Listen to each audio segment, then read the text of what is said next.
Sa inyo lahat mga kayay. So andito tayo ngayon sa Rosie Legazpi, located at Maharlika Highway, Banyag, Daraga Albay. So ayan, ipipicture natin itong kanilang Rosie Plus X 150.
So umpisa natin guys dito sa kanyang headlight. Yan, full LED na ang kanyang headlight, no?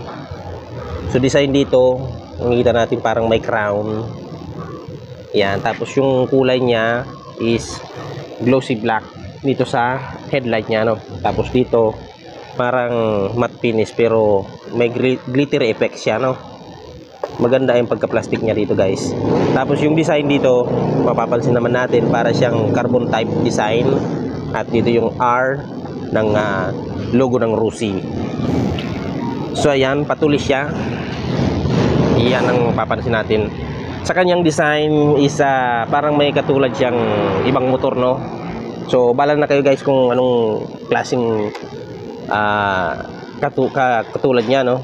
So dito yung kanyang signal light, LED type na rin siya. Tapos may daytime running light siya sa baba, sa bandang ilalim ng kanyang signal light. Ayan, may Rosie din siyang decals dito. Tapos yung sa gilid ng decals niya, ayan, yan nakalagay FI Euro 4. So Euro 4 compliance na siya guys, no? Plus X 150. Tapos siya nga pala, isa siyang water cooled 4 valve double overhead cam. So ayan guys, yung radiator niya, no, ng Rosie Plus X 150 FI. So yung telescopic port niya is standard ang ginamit ni Rosie. Tapos dito sa kanyang front fender, ayan, hindi naman siya masyadong malutong, no, tama lang. Tapos ito yung extender niya dito sa front fender niya. Meron na siyang extension. Plastic siya guys, at responsive and flexible. So ayan guys, yung kanyang signature mags ni Rosie Plus X 150 FI. At napakalaki ng kanyang disc brake, no? Meron pang embossed ditong pangalan sa gilid ng cover ng outer front port, no? Tapos yung tire size nga pala 90/80 by 17 sa unahan. Tapos naka double pat caliper siya. Ito na tayo guys sa kanyang rear tire. 120/70 by 17 yung tire size niya. As usual yung kanyang signature mags. Tapos naka disc brake na din siya, no? Tapos siya ay naka single pat caliper lang dito sa likod. Ngayon dito naman tayo sa tip ng kanyang muffler. Silver gray yung kanyang kulay. Pagdating dito is matte black. Ayan, may cruising tatak na nakalagay. Tapos Euro 4 compliance. Ayan, may cover din yung kanyang muffler, no? Pero bakal siya guys, or alloy, hindi siya yung plastic. Ito naman yung kanyang pillion para sa ating OBR, yung pillion ng driver. So dito guys tayo sa gilid ng kanyang makina sa right side. Ito makikita natin yung clutch ano. Yan, shout out sa iyo Manok. Tapos dito yung dipstick. Yan, tignan nyo naman ang makina no, ni Rusi Plus X 150. So yan, meron din siyang chain cover. Flexible siya no, responsive. And then sa kanyang sprocket is 45 by 15.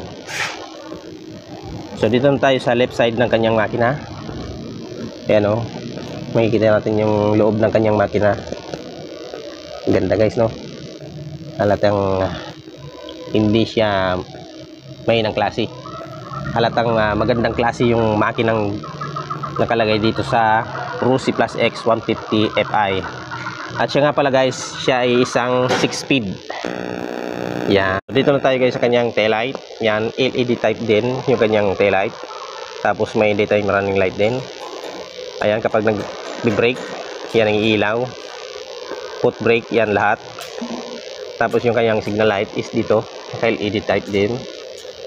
Yung susian ng upuan. Tapos ito guys yung kanyang rear fender. May plate light at meron din siyang reflector no.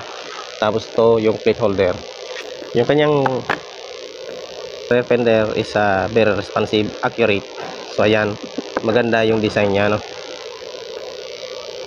So sa kanyang gulong is malapad talaga siya guys no. So ayan, ito yung upuan, yung stitches na no, kulay puti.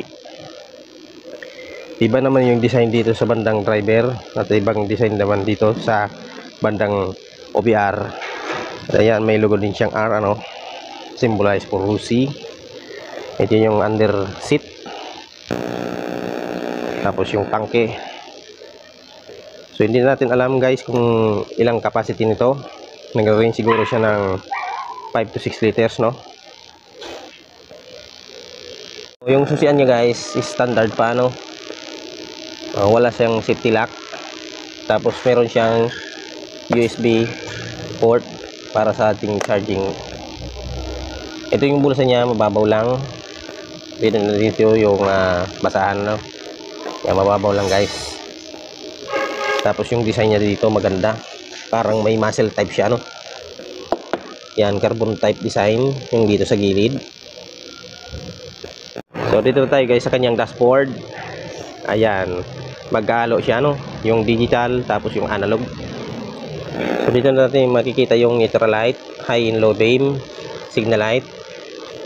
Tapos yung indicator ng gas gauge, andito siya. Ito yung RPM no. Handle grip niya, yung clutch niya malambot. Handle grip makapit sa kamay. Tapos niya pala yung switch ng kanyang low and high beam, yung busina, signal light. So built-in na yun. So built-in na rin siya guys ng hazard ano, signal light. Dito na rin tayo sa kanang bahagi ng kanyang switches. Tapos yung handle grip niya malalim, tamang lalim lang. Yung kanyang accelerator ano, tapos yung kanyang brake lever sa unahan, accurate, very good. And then meron din siyang switch on park light, then on ng headlight no. Tapos yung kanyang electric starter. Ito nga pala guys yung kanyang cambio. Sa cambio niya is kalahati lang, unahan lang, yung tinatawag nating sikwat. Dito yung kanyang side stand. So hindi natin alam kung mayroon siyang kill switch sa side stand. Tapos yung center stand. Napakaangas nga pala guys yung kanyang ano no, swing arm. Malapad siya. Ayan, medyo may kahabaan no. Yun nga pala guys na kanyang gulong is tubeless. So overall na review natin sa motor na ito na Rusi Plus X 150 Fi is all goods and very recommended sa lahat ng gusto magkamotor, mga delivery rider o kaya pang daily, pang araw-araw, pang service. So pwede ko itong recommend sa inyo na motor ni Rusi ang Rusi Plus X 150 Fi. So hanggang dito na lang ating video. Salamat po sa inyong panonood at suporta.